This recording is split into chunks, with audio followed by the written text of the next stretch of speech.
हिंदी बोलने की चैनल को सब्सक्राइब करके इस घंटी को जरूर दबा लें ताकि आपको आने वाली हर वीडियो की जानकारी समय पर मिलती रहे। नमस्कार दोस्तों, वैसे तो हर नया साल अपने साथ नई चुनौतियां लेकर आता है। हर साल कुछ ना कुछ ऐसी घटनाएं होती रहती हैं जो उस साल को हमारे लिए यादगार बना देती हैं, चाहे वो हमारे अच्छे के लिए हो, चाहे वो हमारे बुरे के लिए हो। लेकिन साल 2020 मानव इतिहास का अब तक का सबसे बुरा साल साबित हुआ है। इस साल के शुरुआत से ही कुछ ना कुछ ऐसी घटनाएं होनी शुरू हो गई थी जिनका पूरा का पूरा बुरा असर पूरी की पूरी मानव जाति पर पड़ा है। चलिए आपको जनवरी से लेकर मई तक की ऐसी सभी घटनाएं बताते हैं जो आपको या तो रुला देंगी या आपको हिला देंगी। जनवरी 2020 में ऑस्ट्रेलिया के जंगलों में लगी हुई आग ने पूरी दुनिया को हिला दिया था। वैसे तो ये आग 2019 में ही लग चुकी थी, लेकिन ये जनवरी 2020 तक चली। इस आग की वजह से 50 करोड़ से भी ज़्यादा जानवर मारे गए थे। ऑस्ट्रेलिया के जंगलों में लगी ये आग जनवरी 2020 तक 1 लाख वर्ग किलोमीटर में फैल गई थी। इसकी वजह से दर्जनों लोग मारे गए और 1800 घर जलकर राख हो गए थे। इस आग ने पूरी दुनिया को रुलाया था क्योंकि इसमें करोड़ों बेजुबान और मासूम जानवरों की मौत हुई थी। अब बात करते हैं फरवरी 2020 की।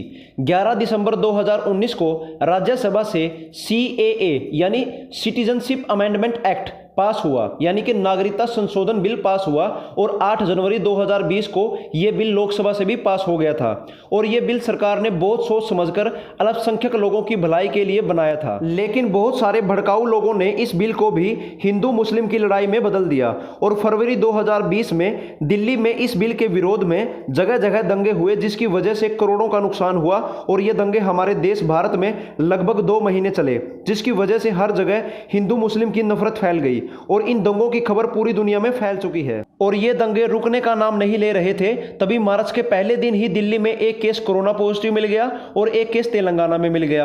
और ये दोनों ही लोग विदेशों से आए थे, एक इटली से आया था और एक दुबई से। इसके बाद तो मानो जैसे हमारे देश भारत पर कोरोना वायरस का कहर सा टूट पड़ा। पूरी दुनिया के साथ साथ ये वायरस भारत में भी फैल गया। इस वायरस की वजह से पूरी दुनिया में लगभग 2 लाख से भी ज़्यादा लोगों की मौत हो चुकी है। इस वायरस की वजह से सभी कंपनियां, स्कूल, कॉलेज, बस, ट्रेन सब कुछ बंद हो गया। सभी लोग घरों में कैद हो चुके हैं। अरबों का नुकसान हो चुका है। इतनी बुरी दशा हो चुकी है कि सरकारी कर्मचारियों को देने के लिए सरकार के पास पैसे नहीं हैं। किसानों को उनकी फसल के पैसे नहीं मिल रहे। सभी राज्य शराब बेचकर काम चला रहे हैं क्योंकि केंद्र सरकार के पास देने के लिए पैसे ही नहीं। पूरी देश की अर्थव्यवस्था ठप पड़ी है। सारी चीज़ें महंगी हो चुकी हैं। ऐसा लग रहा है जैसे पूरी दुनिया रुक सी गई हो। और इस वायरस के साथ साथ हमारे देश में एक और आपदा टूट पड़ी है। वो है आंध्र प्रदेश के विशाखापट्टनम में हुई गैस त्रासदी। आंध्र प्रदेश के विशाखापट्टनम में LG पॉलीमर्स की फैक्ट्री में गैस लीक होने की वजह से वहां पर 11 लोगों की मौत हो चुकी है। आसपास के 5000 लोग बीमार हो चुके हैं, जिनमें से करीब करीब 800 लोगों को अस्पताल में भर्ती करवाया गया है, जिनमें से 25 लोगों की हालत बहुत ही नाजुक है। और बहुत सारे पशुओं पर भी इस गैस का बहुत बुरा असर पड़ा है। इसके साथ साथ एक और दुखद खबर यह है कि औरंगाबाद में एक रेल दुर्घटना हुई, जिसकी वजह से 16 मजदूरों की मौत हो चुकी है। दोस्तों, अभी तक तो सिर्फ मई का महीना ही शुरू हुआ है और 2020 ने पूरी दुनिया को रोक सा दिया है।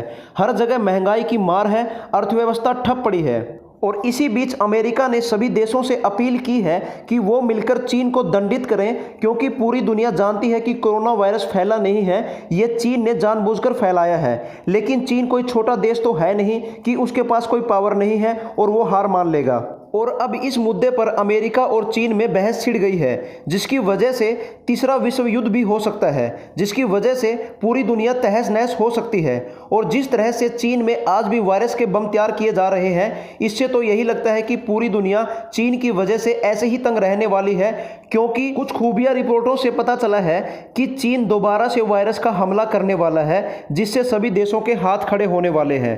तो दोस्तों, 2020 का साल तो छोड़ो, साल 2021 भी इतना आसान नहीं रहने वाला। इसलिए आप लोगों से यही उम्मीद है कि आप लोग हिम्मत न हारें, विश्वास रखें और अपने अपने लेवल पर कुछ अच्छा करते रहें, कुछ बड़ा करने की सोचते रहें और इन महामारियों से निपटने के लिए उपाय निकालते रहें। धन्यवाद।